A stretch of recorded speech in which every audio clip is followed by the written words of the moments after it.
So, good morning students. Let us see another question. Okay. This is also a very good question, and you can see on the board that this is a cube-like structure. Okay, and each edges of the cube are having a resistance R. That means every edge is having a resistance R. And this circuit is one type of symmetric circuit. Okay, we can say that this is a symmetric circuit.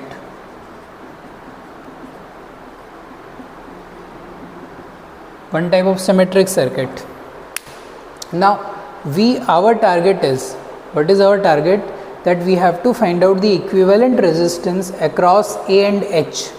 हम लोगों को A और H के across equivalent resistance निकालना है. ठीक है, तो अब इसको हम लोग कैसे सॉल्व करें? इस टाइप के सर्किट को आप कैसे सॉल्व कर सकते हो? तो मान लेते हैं कि ये A है और ये आपका H है, और यहाँ से हम लोगों ने एक V वोल्ट का बैटरी कनेक्ट कर दिया है. ठीक है, और इसी के अक्रॉस हमें ओवरऑल रेजिस्टेंसेस निकालना है. ठीक है, अब आप देख सकते हो कि किस तरह से निकालेंगे हम लोग. अब जब यहाँ इस बैटरी से करंट आना शुरू होगा और इस जंक्शन पे पहुँचेगा, यानी कि ए जंक्शन पे पहुँचेगा, when it will reach to a junction, आप देख सकते हो यहाँ पे 3 रास्ते हैं करंट को जाने के लिए. मान लेते हैं कि आई करंट यहाँ से आ रहा है, इस V वोल्ट के बैटरी से आई करंट निकल के आ रहा है, और जैसे ये आई करंट ए जंक्शन पे पहुँचा, तो अब इस ए जंक्शन पे करंट को जाने के लिए 3 रास्ते हैं. एक तो इधर जा सकता है C की तरफ, एक B की तरफ जा सकता है, और एक F की तरफ जा सकता है. 3 रास्ते हैं. अब दूसरी बात है कि आपको ये भी पता है कि जो रेजिस्टेंसेस हैं यहाँ पे, ये सारे के सारे इक्वल हैं. तो जाहिर सी बात है कि जो ड्रॉप होगा वो भी इक्वल होगा जब वो A से C जाएगा, जब वो A से B जाएगा, और जब वो A से F जाएगा. तो जो ड्रॉप है वोल्टेज का वो भी सेम होगा. तो जितने करंट्स इक्वली डिवाइड होके इस 3 रास्तों पे जाएंगे. अगर यहाँ से I करंट निकल रहा है तो यहाँ से कितने करंट जाएंगे? I/3, यहाँ से भी I/3, और यहाँ से भी I/3 करंट पास होंगे. तो अब बताओ, जब ये जो पॉइंट है और ये जो पॉइंट है और ये जो पॉइंट है, तो जब करंट यहाँ से यहाँ पहुँचा तो ड्रॉप होने के बाद इन सब का जो पोटेंशियल है C, F और B, इन सब का पोटेंशियल सेम होना चाहिए. क्यों सेम होना चाहिए? क्योंकि जब करंट उतना ही ड्रॉप लेके पहुँचा है, इस रेजिस्टेंस से पास होने के बाद जो ड्रॉप हुआ है वो सेम हुआ है, तो C, B और आपका जो F है, इन तीनों का पोटेंशियल सेम होगा. तो हम लोग यहाँ पे लिख सकते हैं C, B और F हैव पोटेंशियल सेम.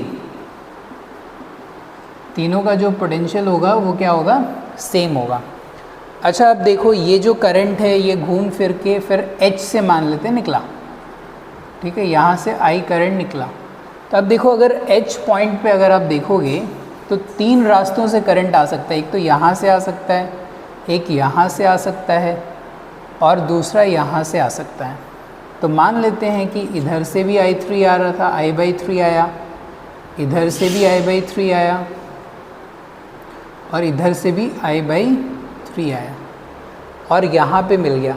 अब ये सेम ही क्यों आ रहा है? क्योंकि जाहिर सी बात है कि ये वाला पोटेंशियल, ठीक है, जो यहाँ से करंट आ रहा है, ये वाला पोटेंशियल जो यहाँ से करंट आ रहा है, ये वाला पोटेंशियल जो यहाँ से करंट आ रहा है, ये तीनों सेम होगा.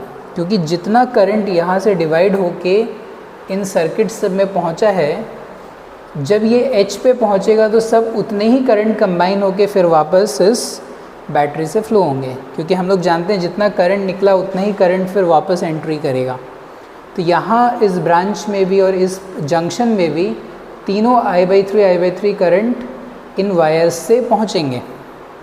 तो हम लोग कह सकते हैं कि ये जो E है, ठीक है, E से H पहुँचा, फिर D से H पहुँचा, फिर G से H पहुंचा, तो हम लोग कह सकते हैं E, D और G भी क्या है, पोटेंशियल सेम है। E, D और G का पोटेंशियल क्या है, सेम है। ठीक है, अब हम लोगों को पोटेंशियल सेम मिल गया, तो इसका क्या फ़ायदा होगा सर्किट को सॉल्व करने में। तो अभी हम लोग क्या करेंगे कि जैसे हम लोगों को अक्रॉस A और H निकालना है, तो हम लोगों ने पहले यहाँ पे A लिख लिया, फिर यहाँ पे H लिख लिया। ठीक है, अक्रॉस A और H निकालना है। इस सर्किट को हम लोग एकदम सिंप्लीफाई करेंगे।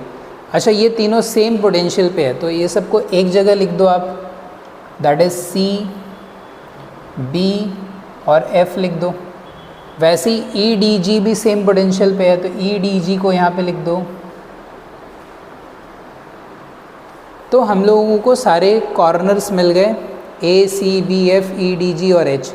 C, B, F क्योंकि सेम पोटेंशियल पे तो एक जगह लिखा, EDG सेम पोटेंशियल पे तो एक जगह लिखा, और A और H के अक्रॉस निकालना है तो इसको लिखा। अब देखो, सबसे पहली बात, A और C के बीच में, ठीक है, हम लोग रेजिस्टेंस बनाएंगे। तो जिसको जिसको बनाते जाएंगे उसको काटते जाएंगे। A और C के बीच में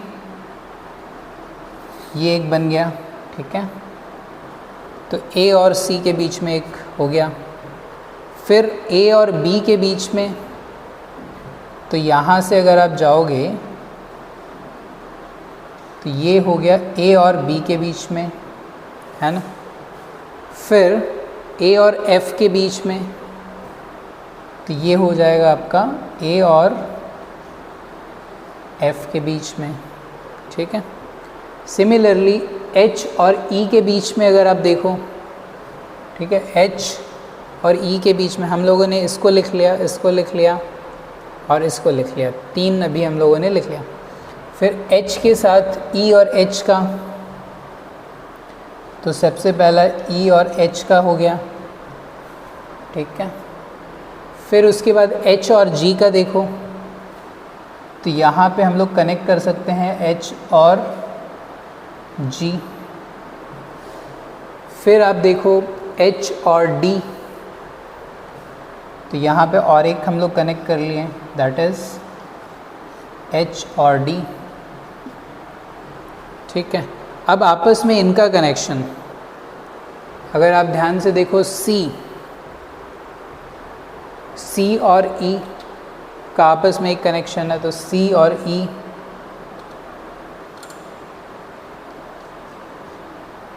ठीक है, C और E का एक कनेक्शन हो गया। फिर C और D का कनेक्शन देखो, और एक पैरेलल में आ जाएगा, C और D का कनेक्शन हो गया, तो C और D का हो गया, C और E का हो गया। अब बचा E और F का और F और G का, तो E और F का कनेक्शन यहाँ पे ये हो गया E और F का। फिर अब तो E और F ये कट गया, फिर F और G, यहाँ पे F और G, ये और एक कनेक्शन हो गया F और G का, तो इसको हम लोग काट सकते हैं। फिर B और D, ठीक है, तो एक और कनेक्शन B और D का, ये B और D का हो गया, तो B और D को काट दिए। अब बचा क्या, B और G, तो B और G, फिर से और एक पैरेलल कनेक्शन से अपन को मिल गया, B और G। अब देखो सारे रजिस्टर्स हमने लिख लिए, एक 3 ये भी लिख चुका था, H और G भी लिख चुका था, तो सारे के सारे रजिस्टर्स हमने कनेक्ट कर दिए। आप देखो टोटल 12 होने चाहिए, 1 2 3, इधर 6, इधर 3, टोटल 12 कनेक्शंस हमने जोड़ दिए हैं। अब इस कॉम्प्लेक्स सर्किट को हमने बड़े ही सिंपल तरीके से सिंप्लीफाई कर लिया। अब आपको पता है ये सारे रेजिस्टर्स जो हैं ये सारे के सारे क्या हैं, R रेजिस्टेंस पे हैं, और ये तीनों पैरेलल हैं, तो ये तीनों पैरेलल हैं, तो इनका कॉम्बिनेशन आ जाएगा कितना, R by R plus R 1/r plus 1/r plus 1/r, तो ये आ जाएगा r/3। इन तीनों का कॉम्बिनेशन आ जाएगा r/3। अच्छा ये 6 रेजिस्टेंस है r r r r r, ठीक है। अगर इनका पैरेलल कॉम्बिनेशन अगर आप निकालो तो क्या हो जाएगा 1/r plus 1/r plus 1/r, ऐसे 6 टाइम्स, तो 6/r। उल्टा करेंगे तो r/6, तो इनका सबका कॉम्बिनेशन आ रहा है r/6। सिमिलरली ये तीनों पैरेलल हैं तो r/3 आ जाएगा, जैसे कि ये आया तीनों पैरेलल थे तो r/3 आ गया। अब आपको बहुत क्लियरली दिख रहा है कि ये सिस्टम, ये और ये तीनों सीरीज़ में हैं, तो अगर हम लोग तीनों को ऐड कर देते हैं so we will get the equivalent resistance. तो इक्विवेलेंट रेजिस्टेंस हमारा क्या आ रहा है, equivalent resistance we are getting across A and H, that is r/3 plus r/6 plus r/3। अगर आप इनको ऐड करोगे so you will get 6, that is 2r plus r plus 2r, so we are getting 5r/6। तो आप देखो ये जो आपका क्यूबिकल सर्किट था जिसमें सारे के सारे एजेस कनेक्टेड थे रेजिस्टेंस R के साथ, उसका जो equivalent resistance across A and H we have find out 5r/6। तो ये एक बहुत सिंपल तरीका है जिससे कि हम लोग कॉम्प्लेक्स से कॉम्प्लेक्स सर्किट का भी इक्विवेलेंट रेजिस्टेंस निकाल सकते हैं। So thank you so much, thank you very much.